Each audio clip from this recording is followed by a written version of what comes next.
My name is Darius Thurman. I'm a long-haul truck driver, and I live in a small, quiet town outside of Augusta, Georgia. For many years, I drove coast to coast, hauling freight across the entire country, while my heart stayed back home with my wife, Nia, and our son, Ethan. If you're just starting to watch this story now, take a deep breath, because what I'm about to tell you is something I never imagined would happen in my own house, under my own roof, while I was out on the road trying to provide a better life for my family. What I found out completely changed my life, and maybe it will change yours too, especially if you're a parent who has to be away from your kids for work. Sometimes we think we know the people closest to us, but there are hidden things that only come to light when we least expect them. If you're connecting with my story, please hit the like button to bring a little sunshine to this father's heart. Subscribe to the Long Haul Dad's channel so you don't miss my next life stories. And tell me in the comments where you're watching this video from and what time it is there right now. It makes me really happy to know which corner of the country or the world is listening to me and what time of day it is for you. It almost started when I noticed a shift in Ethan's behavior. He had always been a cheerful kid, the type who would run and hug me the moment I pulled up from a trip, the one who'd tell me everything that happened at school, the one who laughed out loud watching cartoons on TV. My son was pure energy, pure joy. At least that's how I remembered him. It was after a longer trip, almost 3 weeks on the road, that I realized something was different. When I got home, Ethan barely came out of his room to greet me. When I went in to see him, he gave me a hug, but he seemed distant, with a look in his eyes I had never seen before.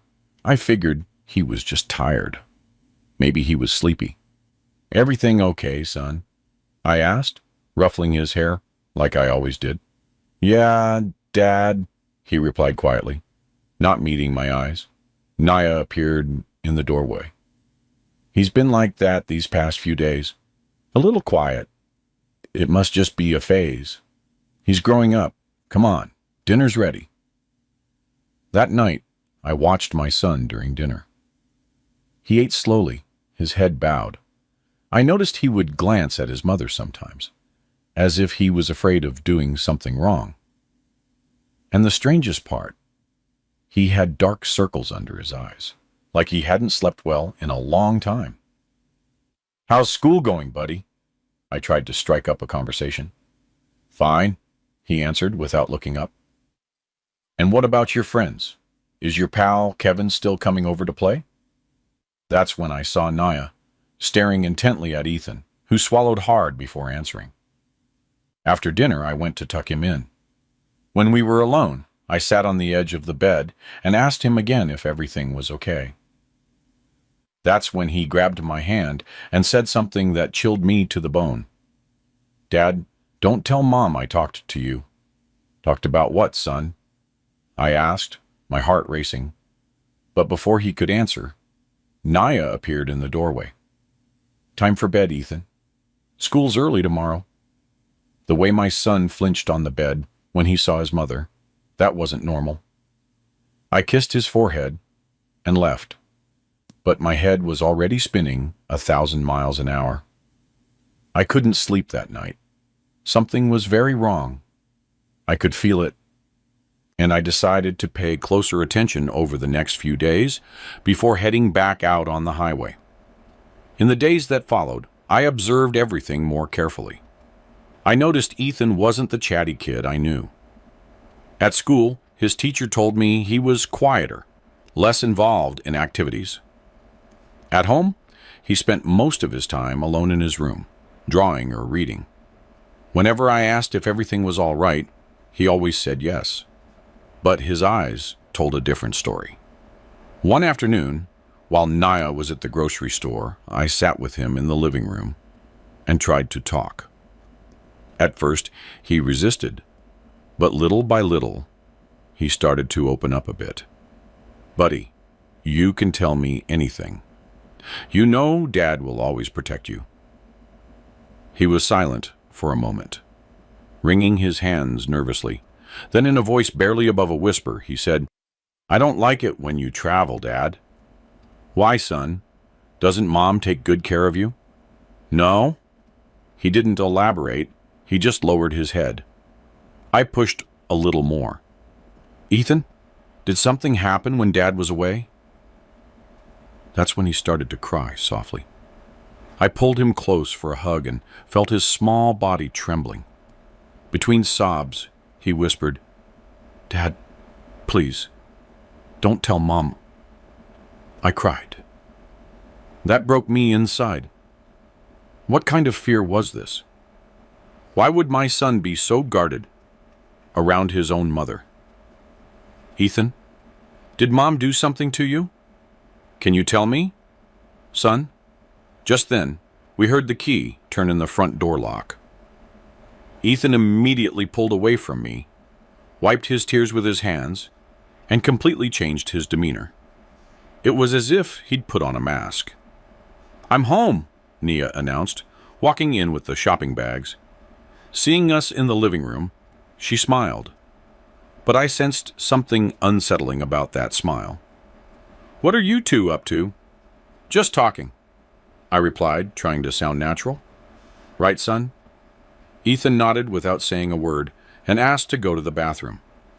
When he came back, his eyes were still red from crying, but he tried to hide it. During dinner that night, I watched the interaction between my son and my wife. The way he avoided looking at her, how he measured every word before speaking, how his small shoulders seemed to carry an invisible weight. Naya, on the other hand, acted normally, asking about school, commenting on the weather, just like any mother would. Later, as we were getting ready for bed, I questioned Nia about Ethan's behavior. "Don't you think he's different? Quieter? More withdrawn?" She shrugged as she put lotion on her face. "It's a phase, Darius. Kids go through this. One day they're joyful, the next they're more introverted. It's normal. But those dark circles, it looks like he hasn't been sleeping well." "He's been having some nightmares," she replied, not looking directly at me. "Kids do that." "And why didn't you tell me?" "Because I didn't want to worry you while you were on the road. You have enough on your mind, right?" The explanation seemed reasonable, but something inside me remained unsettled. That night, I woke up several times thinking about my son, how different he was, the fear in his eyes. And it was during one of those times that I realized Nia wasn't in bed. I slowly got up and stepped out of the room. The house was silent, with only the small hallway light on. That's when I saw it. The door to Ethan's room was slightly ajar, and Nia was inside. I froze in the hallway, trying not to make a sound, trying to understand what was happening. After about 30 minutes, she left the room, quietly closing the door. "What were you doing in his room at this hour?" I asked, startling her. "Darius, you scared me," she exclaimed, clutching her chest. "I went to check if he was sleeping okay, because of the nightmares." 30 minutes to check if he's sleeping okay? He woke up. He was agitated. I stayed there calming him down. "Why? What kind of question is that?" "Sorry," I replied, trying not to show my suspicion. "I was just worried." We went back to bed, but I couldn't sleep anymore. The next morning, after Nia took Ethan to school, I went straight to his room. I didn't know exactly what I was looking for, but I knew I needed to find a clue about what was going on. That's when I saw an old teddy bear I had given him years ago, lying beneath the bed. The bear that Ethan loved so much was now torn in a few places, with the stuffing coming out. That puzzled me. My son had always taken excellent care of his toys. When I picked it up, I noticed something that disturbed me even more. There were dark stains on the fabric that looked like dried tears. The next night, I stayed awake on purpose. And once again, around 11 o'clock, Nia quietly slipped out of our bed and went to Ethan's room. This time, I waited a few minutes and crept up to the door, trying to hear what was going on inside. That's when I heard the muffled sound of crying. My son was sobbing quietly, as if he was terrified of making noise. "Discipline," I heard Nia say, in a low, firm tone. "It's for your own good." What was happening behind that door? What kind of discipline made my son cry in the middle of the night? It was in that moment that I made a decision that would change our lives forever. The next morning, using the excuse that I needed to take care of some company business, I left the house early. My head was buzzing with thoughts and doubts. Was I overreacting? Was it really just a phase, as Nia claimed? But that muffled crying, that fear in my son's eyes, I couldn't shake it.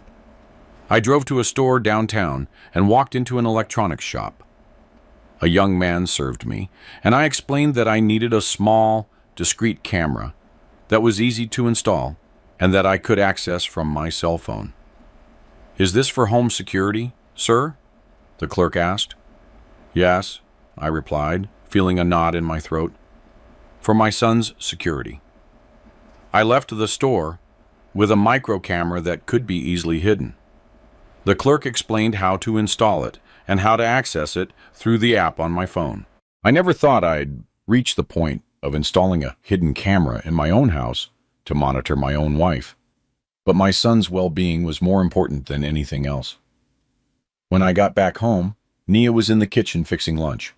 Ethan was at school. It was the perfect time. "Did you get what you needed?" she asked, stirring a pot on the stove. "Yeah, I got everything sorted," I lied, slipping the bag with the camera into my jacket pocket. "I'm going to take a shower." I went into Ethan's room and looked around for the best place to install the camera. I needed an angle that would capture the whole room but wouldn't be easy to spot. Finally, I decided to place it on the bookshelf between some toys. It was small enough to go unnoticed, but well positioned to capture everything that happened in the room. With trembling hands, I quickly set up the camera and tested it on my phone. It worked perfectly. I felt a mixture of relief and guilt. Relief that I might finally discover what was happening, and guilt for invading the privacy of my own home. But something told me I was doing the right thing. That night, during dinner, I tried to act normal, but my stomach was churning. Ethan remained quiet, answering only when spoken to directly, always with that apprehensive glance toward his mother. Nia, for her part, seemed perfectly normal, talking about the neighbors, shopping, and plans for the weekend. "I have to head back out on the road the day after tomorrow," I commented, watching their reactions. "Long trip down to Texas." I saw Ethan's shoulders slump slightly, and a nearly imperceptible flicker in Nia's eyes. "How long this time?" she asked, with a calmness that now seemed suspicious. "At least 2 weeks, maybe more."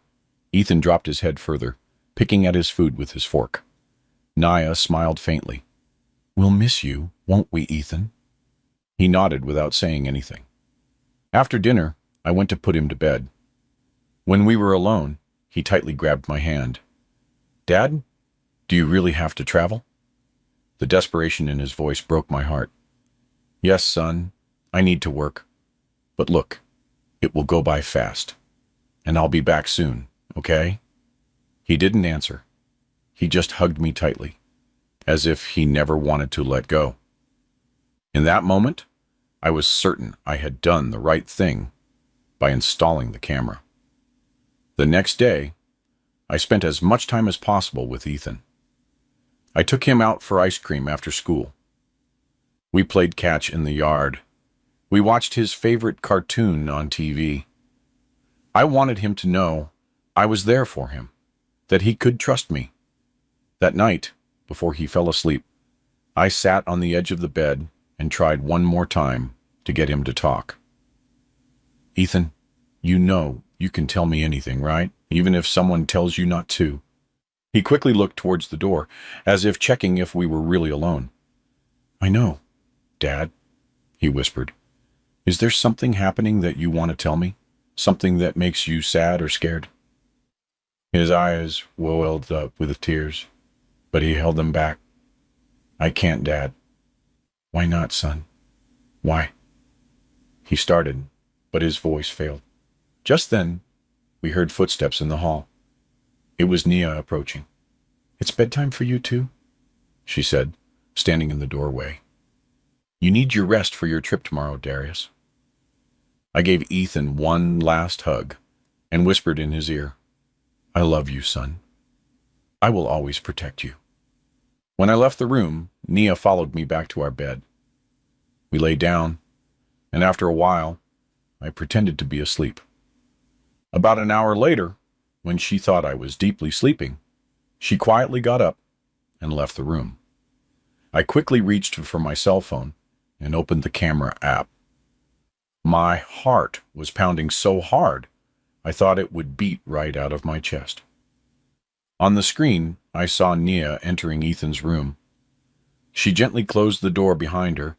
Ethan was lying down, but awake, as if he was already expecting the nightly visit.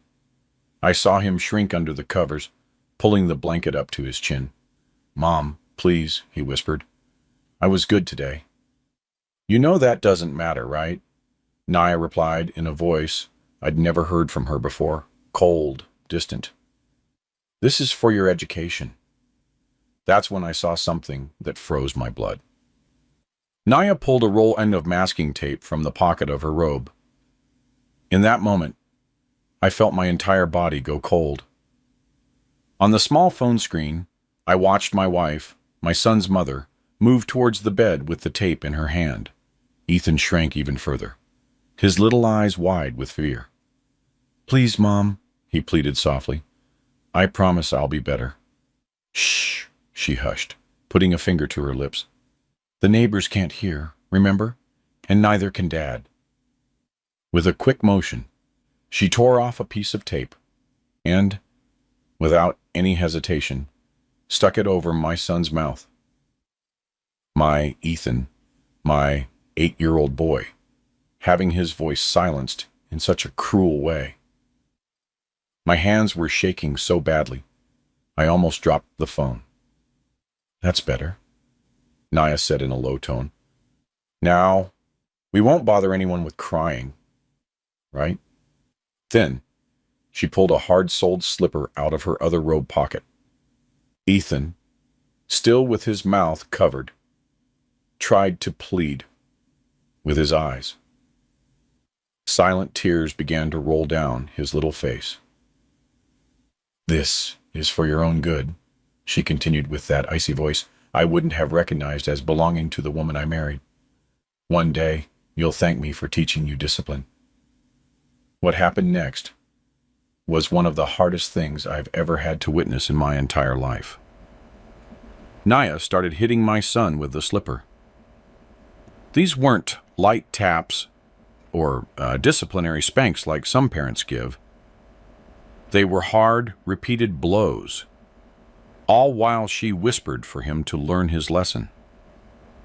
Ethan couldn't scream because of the tape, but his body convulsed with every hit. I watched his small shoulders shaking with silent sobs, tears soaking his pillow.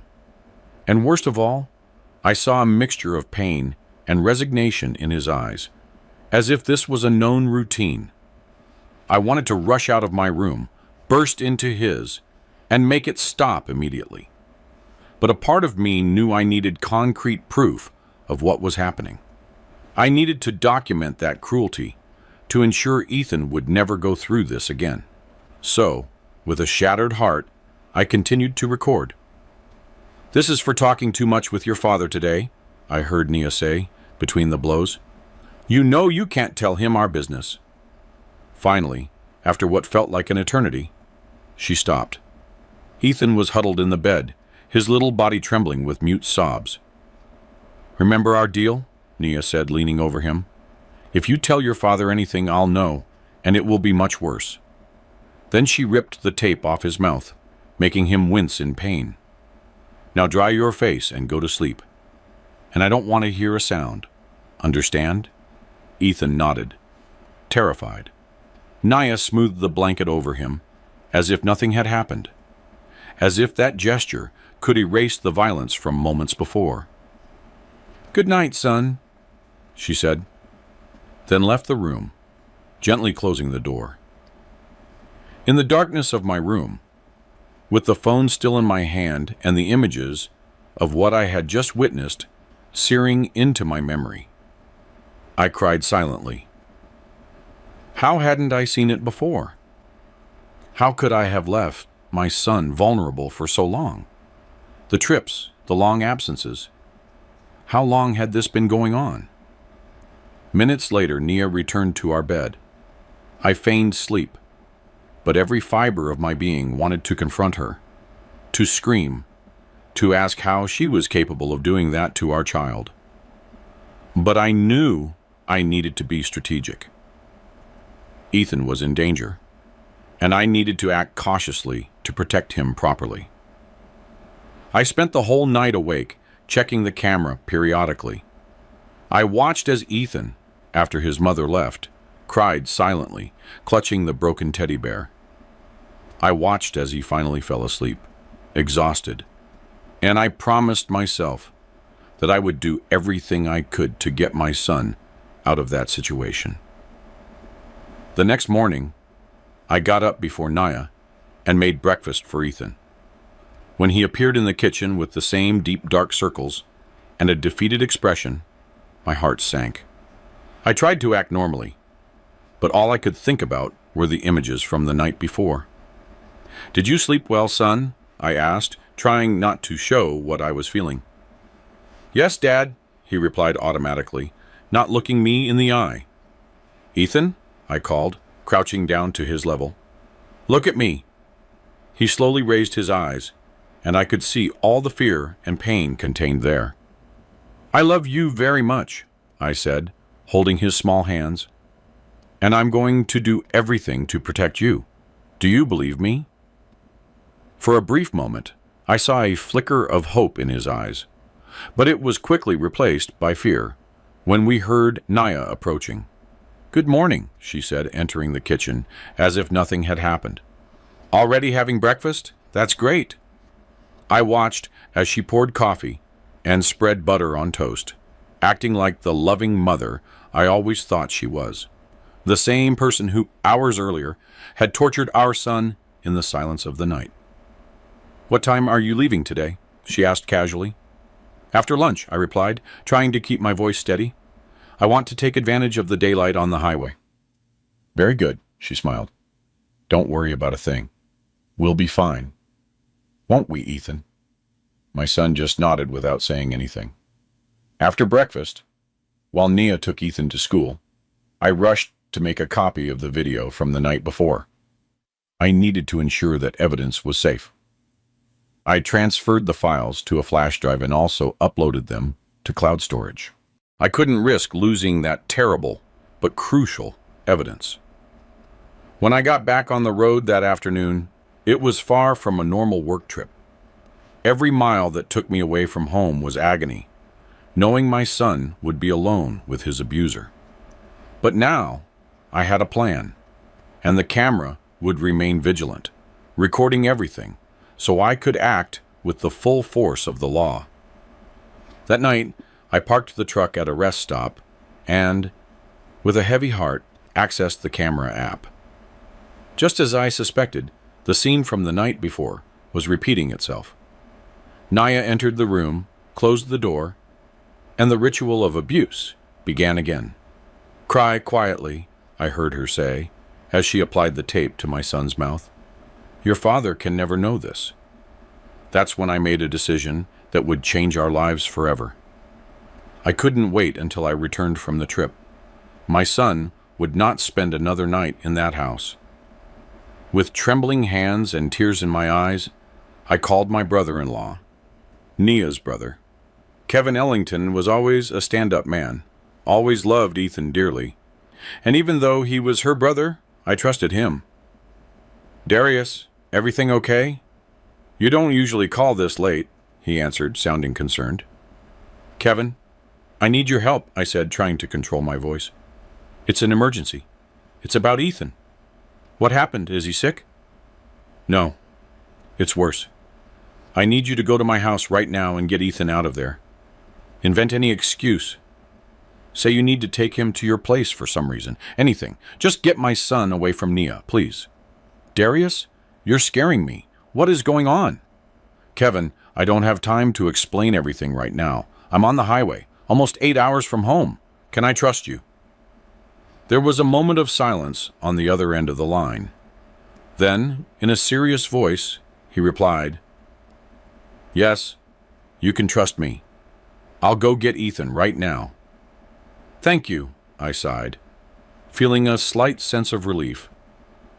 When you have him safe, call me, and please don't tell Nia anything. I hung up and stared at my phone, praying that Kevin could get my son out of that house as quickly as possible. Meanwhile, I got back on the road, driving straight home. I didn't care about the delivery, the job, nothing. I just wanted to get home and protect my son. An hour and a half later, my phone rang. It was Kevin. Darius, I have Ethan here at my house. I told Nia I needed his help assembling a surprise gift for Chloe. Since her birthday is coming up, she was a little suspicious, but she let him come. We're home with Chloe. I closed my eyes for a moment, silently giving thanks. How is he? Quiet, kind of scared. He's asked for you several times. Can I talk to him? Sure, hold on a minute. I heard some shuffling, and then my son's voice. Dad? Hey, buddy, I said, feeling the emotions swell up inside me. Are you okay there with Uncle Kevin? I'm okay, he replied softly. Dad, are you coming to get me? I am, son. I'm driving home right now. I'll get there as fast as I can. It's okay. In the meantime, you stay there with your uncle. He's going to take care of you. Okay, he said, and I could hear the relief in his voice. Dad, thank you. That simple thank you broke my heart. My son was thanking me for getting him out of an abusive situation, and if he didn't deserve to be protected, as if being treated with dignity was a favor. I love you so much, Ethan. We'll be together soon. After speaking with my son, Kevin got back on the phone. Darius, are you going to tell me what's going on? Ethan is terrified of going home. What did Nia do? Kevin, I know this is hard to believe, but your sister has been physically abusing Ethan. I have video proof. There was a long silence. This can't be true. Nia wouldn't do that. I didn't want to believe it either, I replied, my voice breaking. But I saw it with my own eyes. I installed a camera in his room because I noticed something was wrong. She waits for me to fall asleep, or when I'm traveling, and goes into his room in the middle of the night, tapes his mouth shut so he won't make noise, and hits him. They're not disciplinary spanks, Kevin. It's pure violence. Oh, my God, he whispered, clearly shaken. I have the videos. I'll show you when I get there. For now, I just need to know my son is safe. He's safe here with me and Chloe. You can rest easy. Nia has already called twice, asking when I'm bringing him back. What did you tell her? That I needed his help assembling a surprise piece of furniture for Chloe, and that we were going to stop by the burger spot afterward. I said I'd bring him back later. I don't know if she believed me, but it's the best I could come up with. Thank you, Kevin. Seriously. I should arrive home in the morning. I'll come straight to your house. I won't even stop by my place first. We'll be waiting. And Darius, I don't even know what to say. I never imagined my sister was capable of something like that. Me neither, I replied, feeling a knot in my throat. Me neither. I continued driving all night without stopping for rest. Every moment, I thought about my son, about the scars. Those months, or years of abuse would leave on him. How could a mother do that to her own child? How had I not noticed it sooner? As I drove, I remembered the small signs I had ignored, the dark circles, the withdrawn behavior, the fear in his eyes, Nia's excuses about discipline and education. I remembered all of the times Ethan tried to tell me something but stopped when Nia walked into the room. All the times he begged me not to travel, to stay home. Around 6 o'clock in the morning, I stopped at a gas station to refuel and wash my face. I was physically and emotionally exhausted. While I waited for the attendant to finish pumping gas, I decided to check in once more on what was happening back home. I accessed the camera on my phone and saw that Ethan's room was empty, the bed made. But then I heard Nia's voice on the phone. "I don't know, Mom," she was saying, pacing back and forth in the room. "Kevin picked up Ethan yesterday and still hasn't brought him back. He won't answer my calls. I'm worried. And Darius called saying he's coming home early from the trip."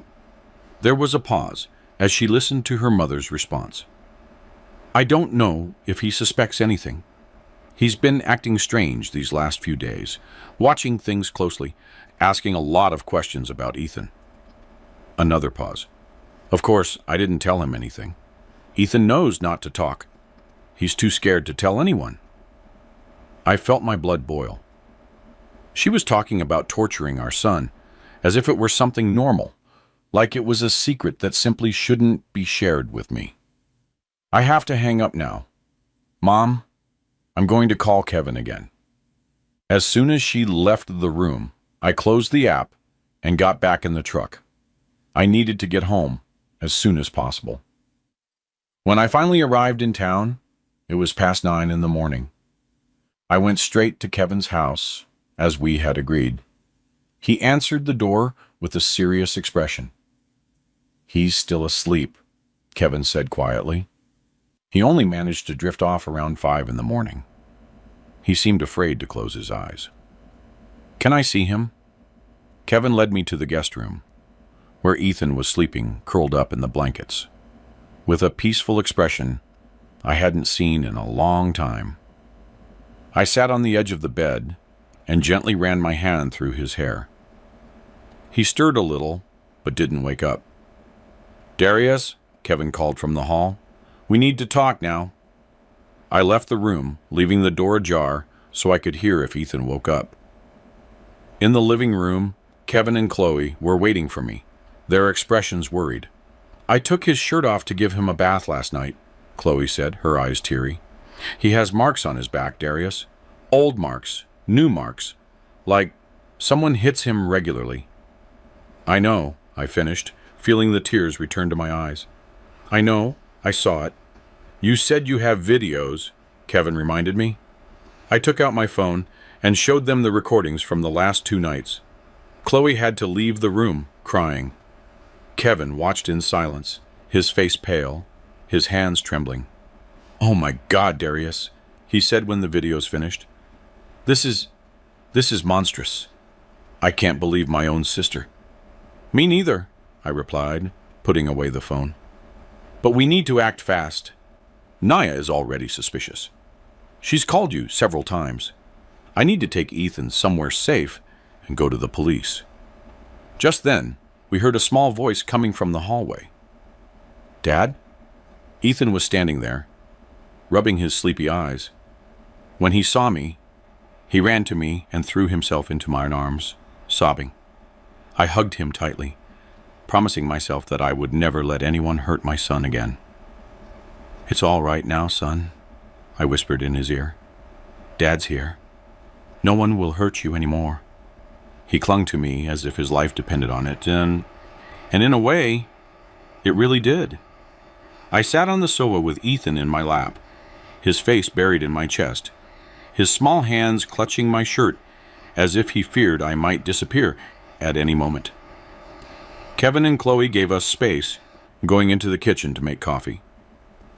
I just sat there, holding my son, feeling his trembling body gradually calm down. Buddy, I called softly, when I felt he was more relaxed. I need to talk to you about something really important. He lifted his face, his eyes still red from crying. There was so much fear there, so much pain for a child so small. You don't have to be scared anymore, I continued, holding his little hands in mine. I know what was happening when I wasn't home. I know what Mom was doing to you at night. His body instantly tensed, and I saw the panic growing in his eyes. Dad, she'll be mad if she knows I said something. You didn't say anything, son. I found out on my own, I explained, trying to calm him. I installed a camera in your room before I traveled. I saw everything that happened. Ethan looked at me, confused, trying to process what I was saying. You saw? I saw, son. I saw everything she was doing to you, the tape on your mouth, the hitting. He lowered his head as if he were ashamed. I'm sorry, Dad. Those 2 words broke me. My son apologizing for being a victim of abuse. I held his face in my hands, making him look at me. Ethan, listen closely to what Dad is going to say. You didn't do anything wrong. Nothing. What Mom did to you is wrong. Very wrong. No adult, not even a parent, is allowed to hurt a child like that. Do you understand that? He nodded slowly, but I saw the doubt still in his eyes. Years of manipulation and fear wouldn't be erased. With a few words. How long has this been going on, son? He bit his lip, hesitating. Since you started taking the longer trips. She said it was to teach me to be a good boy while you were away. She said if I told anyone, nobody would believe me. That she would say I was lying for attention. I closed my eyes for a moment, feeling a physical pain, thinking that this had been going on for so long, practically an entire year, and I hadn't realized it. All those trips, all those nights, I left my son alone with his abuser. And when I was home, did she do this too? He shook his head. Not as much, only when you were asleep. She would wait until you were deeply asleep and come into my room, but it was quicker because she was afraid you'd wake up and hear something.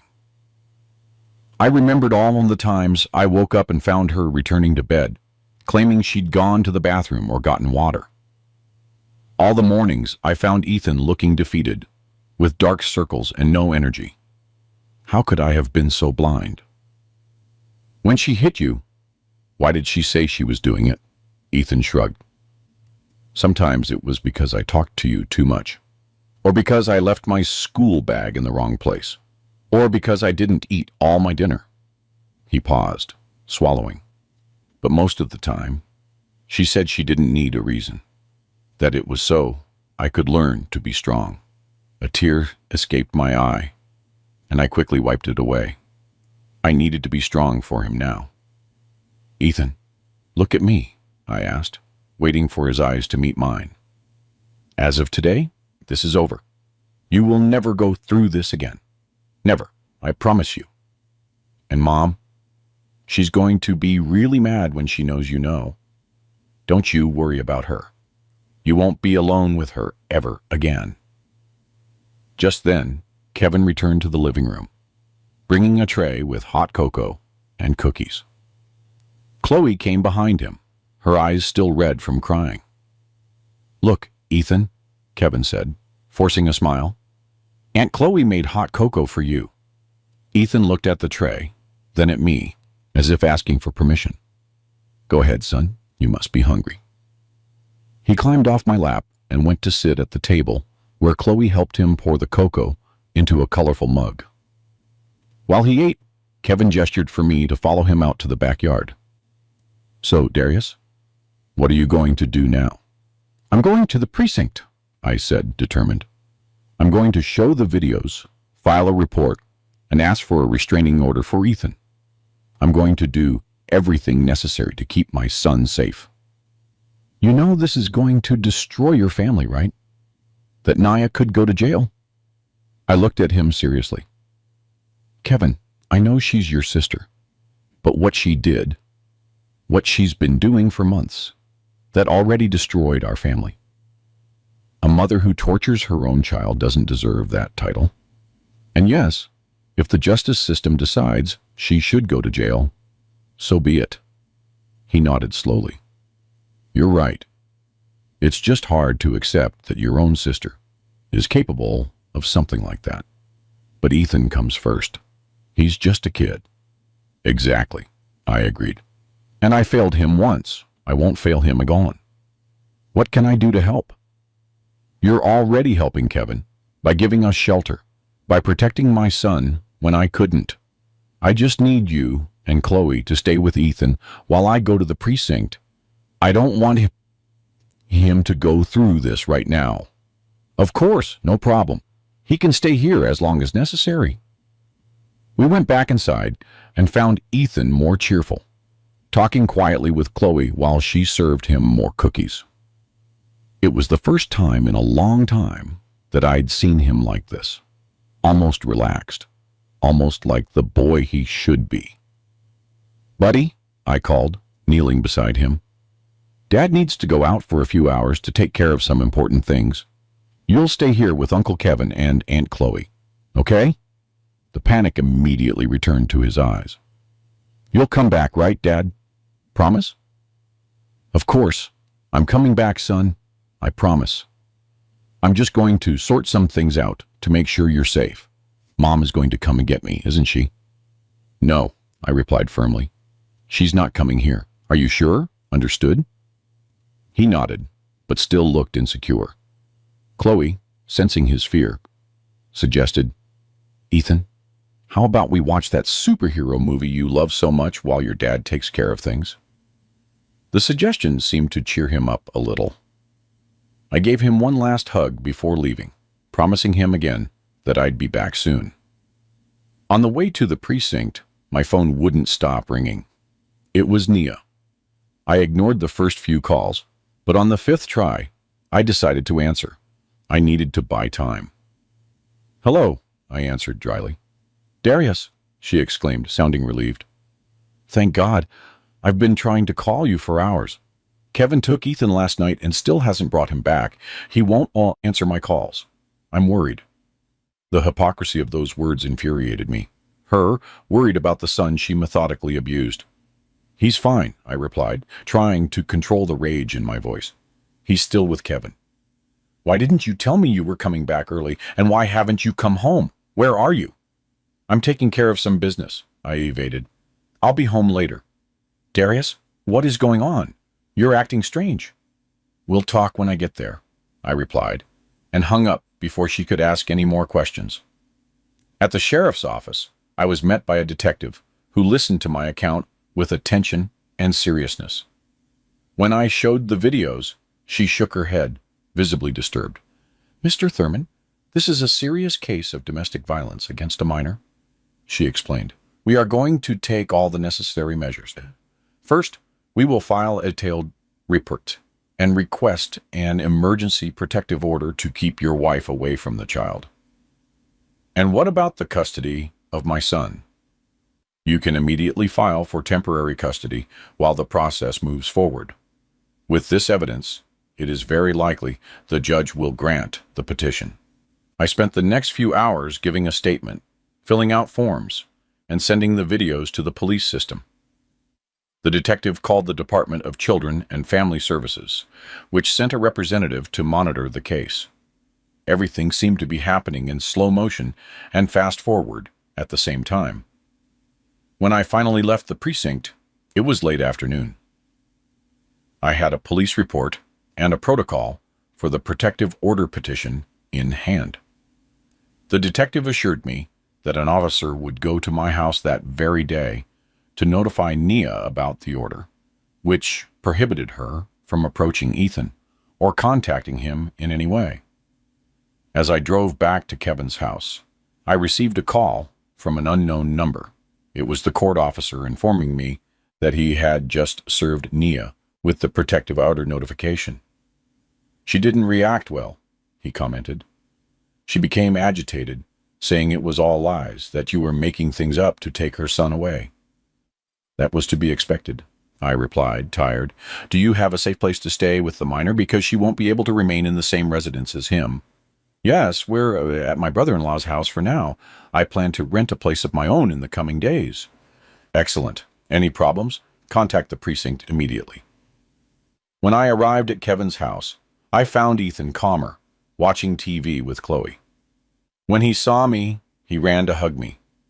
You came back, he exclaimed, relieved. I promised you, didn't I? I smiled, picking him up. And Dad always keeps his promises. Kevin called me into the kitchen while Chloe stayed with Ethan in the living room. Naya came here, he said quietly. I felt my blood run cold. What? When?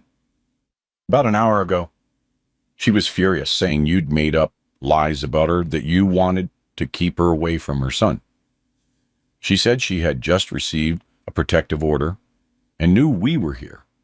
She tried to come in to see Ethan. Tried? She tried, but I didn't let her. I told her she was very upset, and it would be better to come back when she was calmer. She threatened to call the police, but I reminded her the protective order was against her, not us. She eventually left, but I'm sure she'll be back. We're going to have to leave here, I concluded, running a hand through my hair. I don't want to involve you guys more than I already have. Where will you go? I'll rent a hotel room for now, until I find an apartment. Don't be foolish, Darius. Kevin put his hand on my shoulder. You can stay here for as long as you need. My house is big. We have the guest room.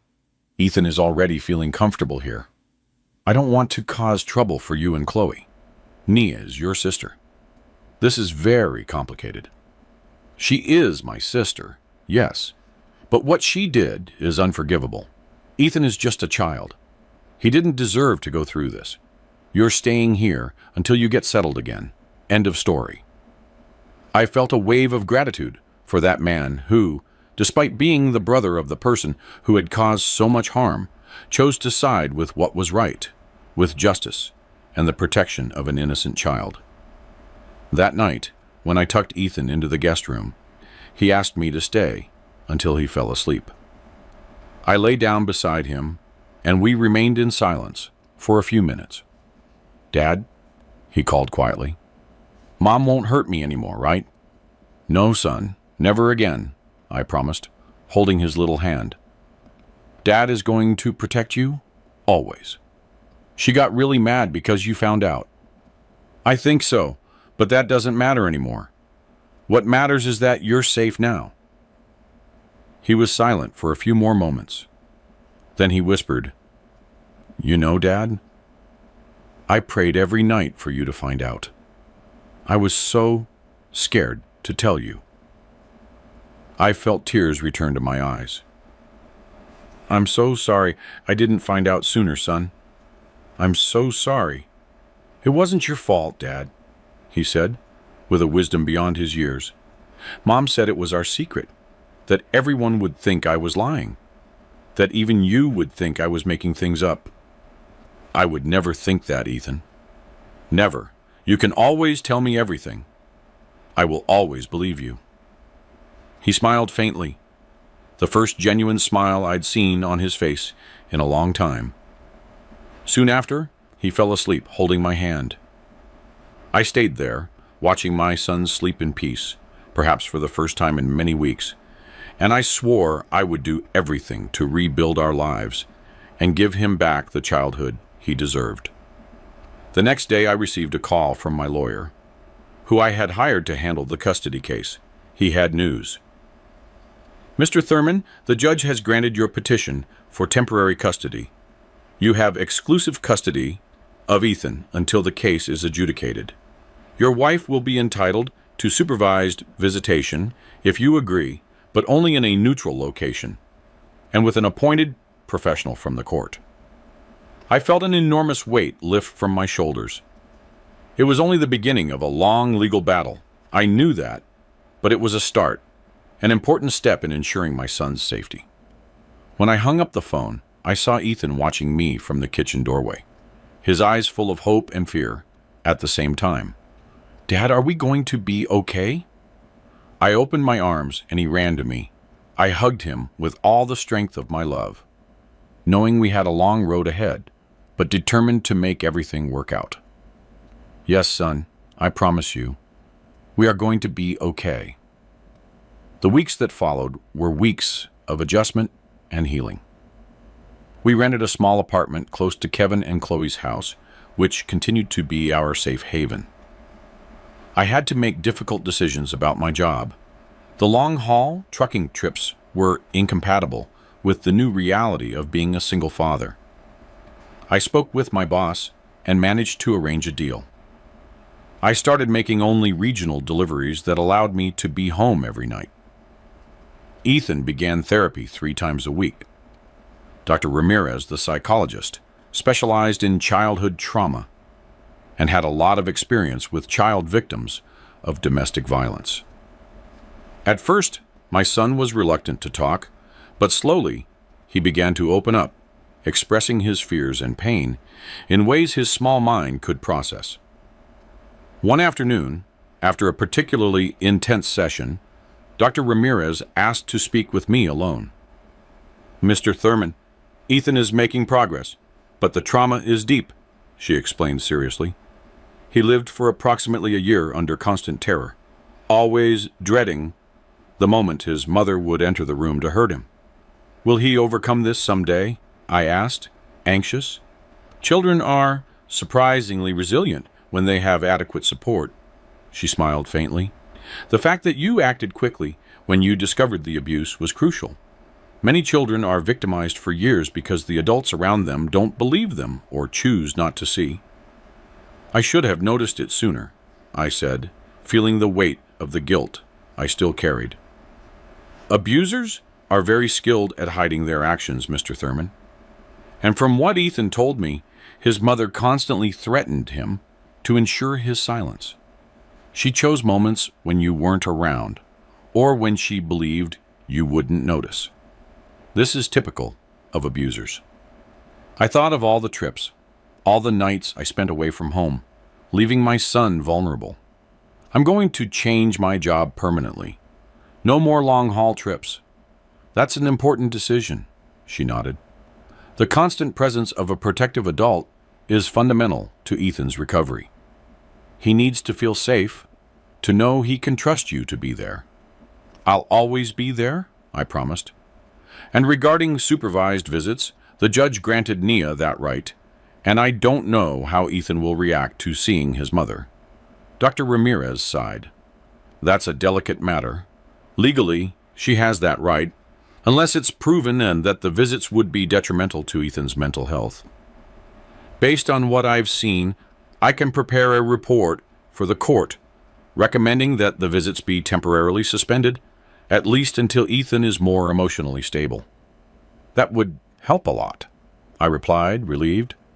"He still wakes up screaming some nights, calling out, afraid that she'll come to hurt him. Nightmares are common in trauma cases. They will decrease with time and therapy." She paused. "Mr. Thurman, there's one more thing we need to discuss. Ethan mentioned that his mother used religion to justify the punishments. She said it was biblical discipline, that she was doing it for his own good." I felt my stomach churn. "She was never particularly religious with me. I never imagined she would use that as an excuse for—" I couldn't even finish the sentence. "Unfortunately, this is more common than one might imagine.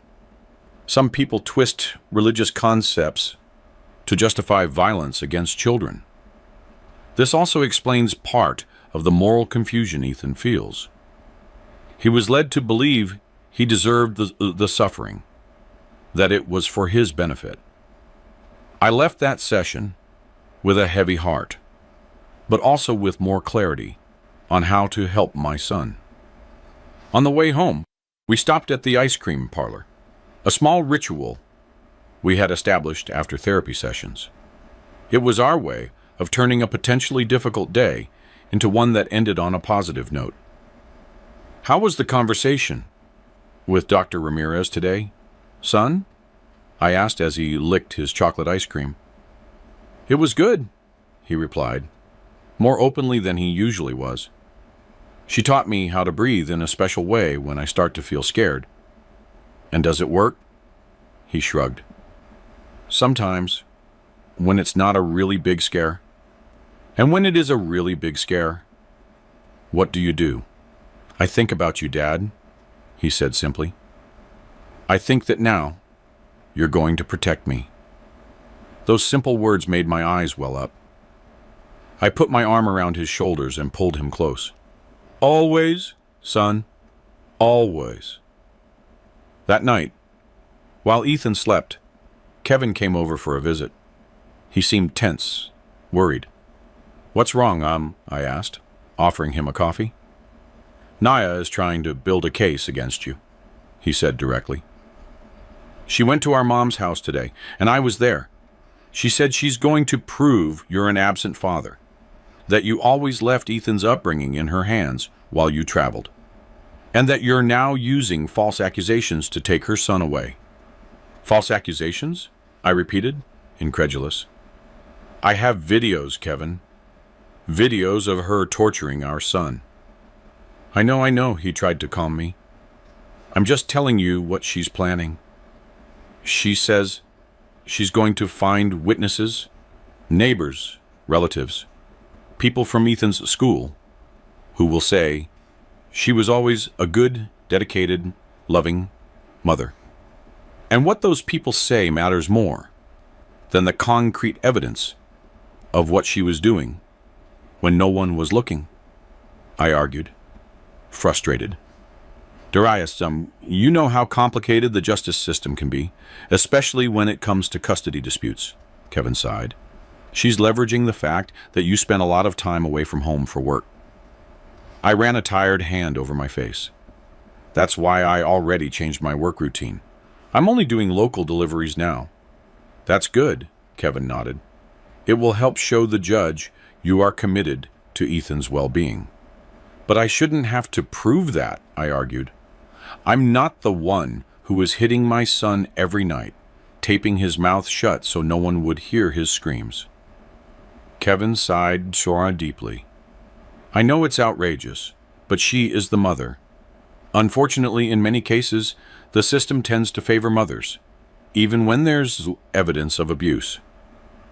You have to prepare for a difficult battle. I'm prepared to face whatever is necessary for my son. In the days that followed, I received notification that Naya had filed a petition to revoke the protective order and the temporary custody. As Kevin had warned me, she was building a case based on my supposed absence as a father due to work travel. Following my lawyer's advice, I began to meticulously document our new routine. I took Ethan to school every morning and picked him up every afternoon. I attended all his therapy sessions. I participated in school meetings. We went on outings together on weekends. I took photos, saved receipts, and requested statements from the school and the psychologist. At home, Ethan continued to have occasional nightmares, but they were becoming less frequent. Little by little, he was returning to the cheerful boy I remembered, although he still had moments of sudden fear or deep sadness. One night, while helping him with his homework, he asked me a question that took me by surprise. Dad, Mom didn't love me, did she? I put down the pencil I was holding and turned completely toward him. Why do you ask that, son? He shrugged, but I could see he was fighting back tears. Because she hurt me so badly. You only hurt people you don't love, right? How do you explain something so complex to an 8-year-old? How do you make him understand that the problem wasn't him? It never was him. Ethan, what Mom did to you has nothing to do with whether you're a good or bad boy, or whether she loved you or not. There are adults who are sick in here. I pointed to my head. And in here, I pointed to my heart. They do very bad things because they don't know how to handle their own feelings. and problems. "So Mom is sick?" he asked, trying to understand. "In a way, yes. It's not a sickness like the flu or a stomachache. It's a sickness that makes a person hurt others, especially those who can't defend themselves. And that is very, very wrong." He was silent for a moment, processing what I had told him. "Will she ever get better?" That was the hardest question. "I don't know, son. Some people manage to realize they are sick and seek help to get better. Others don't. But the most important thing is that you are safe now. And I'm going to do everything I can to keep you that way. And if the judge says I have to go back and live with her," he asked with evident fear in his voice. "That's not going to happen," I assured him, pulling him into a hug. "We have proof of what she did, and your well-being is what matters most to the judge. Plus, Dr. Ramirez is helping to explain to the court that you need time to feel safe again." That conversation continued to resonate in my mind for days. My son, so small, trying to understand why his own mother had subjected him to such cruelty. How does a child process something like that? How do they overcome it? 2 weeks later, we received the news. Nia's petition to revoke the protective order had been denied. Dr. Ramirez's report, along with the videos, and Ethan's own testimony, given in a protected environment with psychological support, were decisive. The judge not only maintained the protective order, but also temporarily suspended the right to supervised visits, determining that Nia would have to undergo psychological evaluation and mandatory treatment before any contact with her son could be reestablished. It was a significant victory, but I knew the battle wasn't over yet. Nia wouldn't give up easily, and we still had to face the final hearing to determine permanent custody. That night, as Ethan slept peacefully for the first time in many weeks, I sat on the balcony of our small apartment and reflected on everything we had been through. The terrible discovery, the desperate rescue, the nights of nightmares, the therapy sessions, the court battles. It had been the most difficult period of our lives, but also the start of our healing. I looked up at the stars, thinking about how our future now seemed a little clearer, a little more hopeful. Ethan was starting to smile again, to play, to trust. I had found a new balance between work and family, prioritizing what really mattered. And although the road was still long, for the first time in a long time, I truly believed we would be okay. My phone vibrated with a message. It was Kevin, sending a photo he had taken that day during a BBQ at his house. Ethan was smiling as he held a marshmallow on a stick over the grill, his eyes shining with a genuine joy I hadn't seen in so long. Below the photo was Kevin's message. "That smile is worth every battle, isn't it?" I replied, my heart full. Every single one. Today, almost 2 years after that fateful night when I installed the camera in my son's room, our lives have taken a completely different path. We live in a small but comfortable house with a yard where Ethan can play and where we planted a small vegetable patch together. I have a stable job as a logistics manager for a local transport company. No more long trips. I'm always home every night. Ethan is 10 years old now. The nightmares that were once frequent are now rare. He continues therapy, but we've reduced it to once a week. Dr. Ramirez says his progress is remarkable. Although some emotional scars will probably stay with him for a long time, he has learned to deal with those wounds, to understand that what happened wasn't his fault, and to recognize warning signs and ask for help when needed. At school, my son is once again an engaged student. He has made new friends and recently joined the soccer team. Seeing the joy on his face when he scores a goal, hearing his carefree laugh while playing with his teammates, Those are the moments that show me our fight was worth it. As for Naya, the justice system took its course. After many hearings and psychological evaluations, she was found guilty of child abuse and mistreatment. She was sentenced to community service and mandatory psychiatric treatment, in addition to the definitive loss of Ethan's custody. She still tries from time to time to regain the right to see her son, always claiming she is healed and remorseful. The judge wisely maintains the decision that any contact must be pre-approved by Ethan and his therapeutic team. To this day, my son has shown no interest in seeing his mother again. When the subject comes up, he becomes quiet, thoughtful, and usually changes the topic. Dr. Ramirez explained that this is normal and healthy. He is protecting himself, setting boundaries, something that was denied to him for so long. Perhaps one day, when he is older and emotionally prepared, he will decide to resume some form of contact. But that will be his decision, when and if he is ready. What struck me most throughout this journey was realizing how domestic violence against children can happen silently, right under our noses. Naya maintained a perfect image of a dedicated mother in everyone's eyes. Neighbors, family, teachers. No one would ever suspect what she did when the doors closed. No one, except her terrified son, who had no voice or power to defend himself. I learned to always be alert to the signs. Ethan's behavioral changes weren't just a phase or growth, as Nia tried to convince me. They were silent cries for help that I, unfortunately, was slow to hear. Today, I am much more observant, not just with my son, but with other children around me. I've identified suspicious situations a few times and haven't hesitated to contact the competent authorities. It's better to investigate and find out everything is fine than to ignore it and allow another child to continue suffering. At home, we built a relationship based on absolute trust. Ethan knows he can tell me anything without fear of judgment or punishment.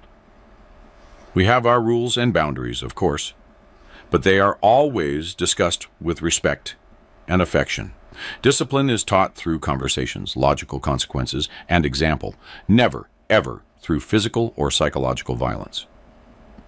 One of the things I am most proud of is seeing how Ethan has become an empathetic and protective child.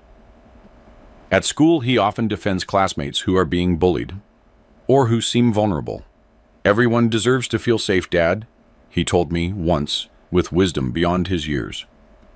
Recently, I was invited to give testimony at a support group for single parents who have gone through domestic violence situations.